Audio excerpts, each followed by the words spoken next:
In this video, I'm going to show you how to fix Disney Error Code 6. First, to resolve this issue, we will first head over to our device settings. From here, scroll down and tap on General. Once you're in the General Settings tab, look for iPhone Storage option and tap on it. Over here, you can either search for the app or you can scroll down and look for it. Then, tap on the app. On the next screen, you need to tap on the Offload App option. A confirmation pop-up will come up. Now tap on the Offload App option here. It'll take a bit for processing, and then a reinstall button will show up. Simply tap on it to reinstall the app. This should resolve the issue, but if it doesn't, then you need to check if the app is running an older version. Head over to App Store. From here, double tap on this search icon in the bottom right corner, and then search for the app.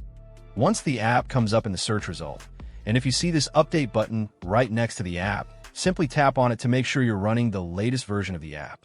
However, if you continue to encounter this issue, then you will need to completely reinstall the app, which usually resolves the problem.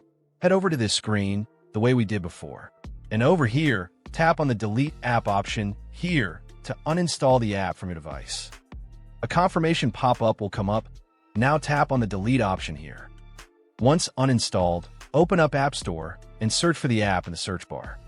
After the app comes up in the search result, simply click on this cloud icon to install it back onto your device. Hopefully, this resolves the issue. If it does, consider sending a super thanks to support our channel. And also don't forget to hit the subscribe button. We'll see you in the next video.